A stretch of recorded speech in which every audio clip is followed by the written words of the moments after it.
Welcome, everyone. Today we are talking about bands and musicians. I think I'm pretty excited to talk about this. We have Emily Agosto, who is our regular CPA financial advisor, and she is also in two bands playing the drums. So Emily has a lot of experience playing in a band and being a musician.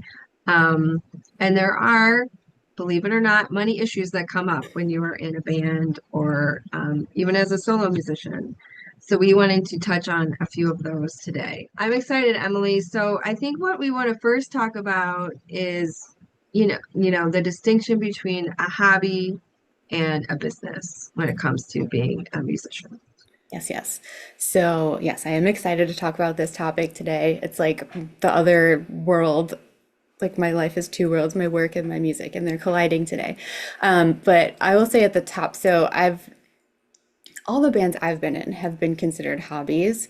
It's, you kind of have this understanding with people that, or you have this common goal that we're having fun, we're doing something we like, but it's not going to be our livelihoods, and that's just how it is, and that's fine. And we do it for the love of the game, I suppose. But if you have people who are like, we're really trying to make it, I feel like you all have to be on the same page. There's a point when a hobby can become a business, and that is a really, I think, difficult thing to navigate, especially when you are in an industry where you have to hustle, and like there's not a lot of money to go around at first. So yeah, I think that's kind of the biggest thing, to be on the same page with everyone you're getting into this group with, because it could be really rewarding and fun, even though it's a lot of work. Even as a hobby, it's Yeah. a lot of work. Yeah, because it can be an expensive hobby, right? Yeah, You have to pay for instruments, you have to book your gigs, you have to, I mean, the time, right, yeah. that it takes to practice, Hmm. your outfits you wear. I mean, what are some other expenses that have come up for your band, Emily? Yeah, so being in Chicago, everyone's close together. You can't really like have a full band practice in your backyard or your basement. So we all have to pay for a practice space, which we share with several people. So it's relatively affordable, but it's like your practice space and your storage space for your stuff if you don't have room for it at home, which is really nice. What else? You have to think about, like if something breaks, like if I need to get a new cymbal or just like practical things. And one thing that, so I will also say, my husband Chris is also in bands, and the bands we've been in previous years, someone always had a van. Like that's a nice thing that was super helpful. So we didn't have to have like worry about our transportation. But I can't bring a full drum kit on the CTA, or that's not easy. So now that we're in bands with people who don't have vans, I feel like that's a young person thing to like deal with the van. I digress. So we're like, okay, well, we can't fit a full stack or a half stack even in a Volkswagen Jetta. So when we went to buy our new car, or when our Jetta died, we're like, okay, this is actually something we have to think about. So that's like was kind of an unexpected something that came across in decision making when we were purchasing a vehicle, Yeah. which is an So how did you exciting. solve it? Did you Well, just do you just rent a van whenever you have a show or Uber so or one of those? we have in the past had to do that, like for a show out of town where we're all going together.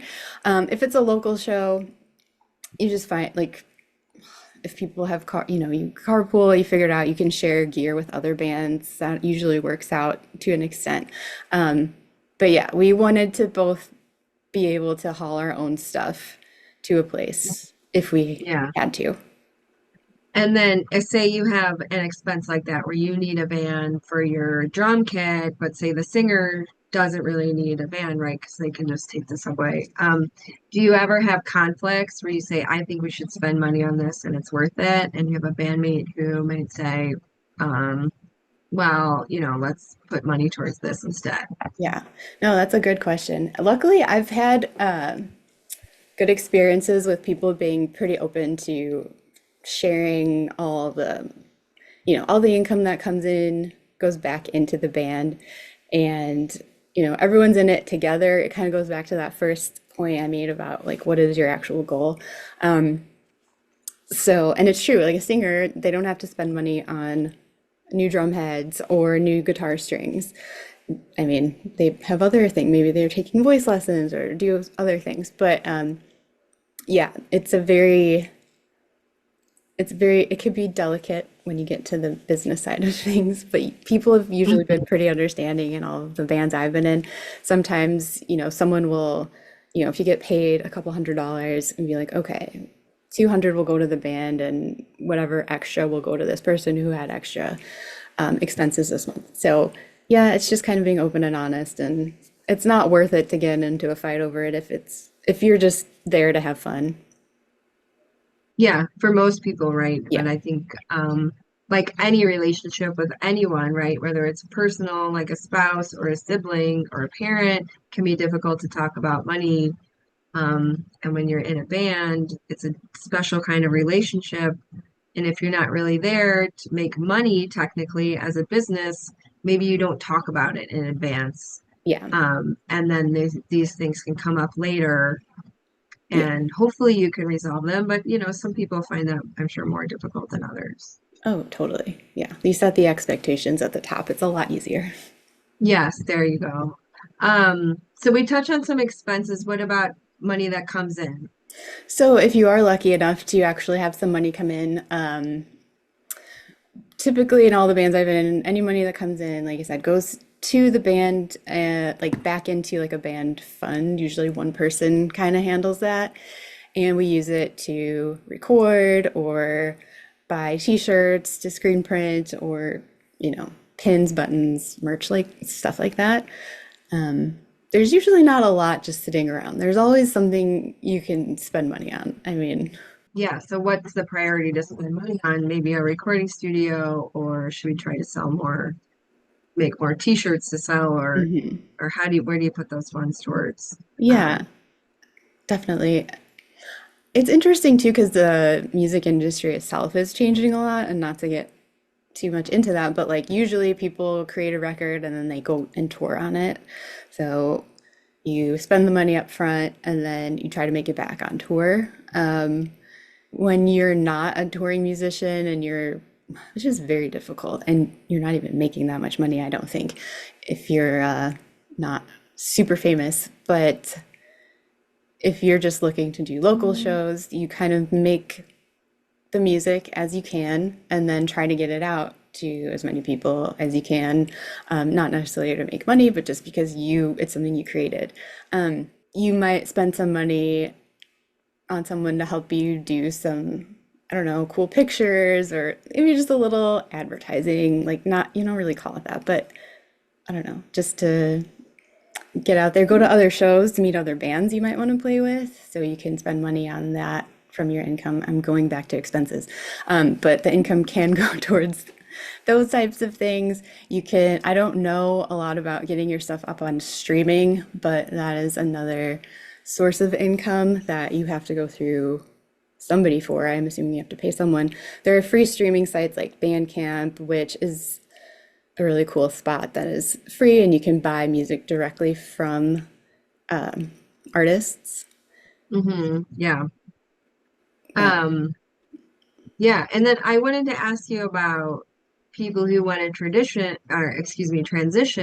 So say you're playing in a band and either you want to do spend more time on it or try to make more money at it, or you say you're finding success. People want to book you for different things. You're getting more and more gigs, and you do want to transition into having this be more like your main source of income. What kind of issues come up there? yeah, so I've never been personally in this position, but I know several people who have made that leap. And usually there either has to be one person in the band who is very dedicated to the band and keeping everything like your income, expenses, etc. Like keeping that all organized, keeping your practice schedule, like someone being the one who's like Managing. managing. Exactly. And if you don't have someone like that, maybe you need a manager. I think there is a point where it's probably earlier than you think that you need someone to really help out with that because it could become, it not only helps with interpersonal issues between bandmates, but it just it lets you focus on what's most important, like creating the music instead of having to deal with all the business stuff. So if there's a point where you have a manager and it might make sense to create an LLC or some kind of way that you need to disseminate, Structure. Get advice on a business structure. yes, get advice on a business structure to help you deal with the taxes. Because if you are making money, you would need to pay taxes on that. And if you are not making money, then you can also take losses against other income. So taxes become a thing. I think that's kind of the biggest issue when you're just starting out transitioning to this phase of, Right. Yeah. Because when you're a hobby, you don't necessarily have to file a tax return. And once you become a business, it's a different tax situation. right. A lot of the bigger places will issue a W-9 or will issue a 1099 to you, if you play at a certain place enough or it's over a certain amount. So then you have this tax form, you're like, what do I do with it? So, yeah, that's when taxes become a little more important. Yeah. Yeah. And I don't know. I think for a lot of people who transition from any hobby, whether it's music or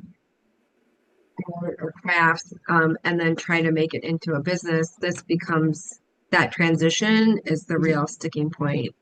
Um, it's the money thing, right? Yeah, it's Becomes not your livelihood instead of just something you do for fun. Um, exactly, it's something yeah, that's not certain. Yeah, this really, yeah, applies to all types of people who are contractors in any kind of industry. Like if you don't have a steady income or, if you're going on tour for 3 weeks, then you can't, like, you're on tour for those 3 weeks. You can't do anything else. So you have to be able to, like, when you come home, will you be able to go back to a certain job you had here? It's difficult and it's, but it's super fun. I gotta say, yeah, right. But it's difficult. Does it because something's difficult doesn't mean you shouldn't do it, right? for sure. Yeah. But yeah, to Um, avoid certain stressors, yes. there are things you can do. Yeah. Well, I think we covered a lot of the highlights. I think there's so much there. I hope we can record another episode. Um, Maybe we'll get you to do a drum solo for us at some point. Amazing. Yes. Um, but if you are listening to this and you are a musician or are in a band, please let us know. We hope you find this helpful. Or if you have other money questions, please don't hesitate to reach out. Yep, thank you.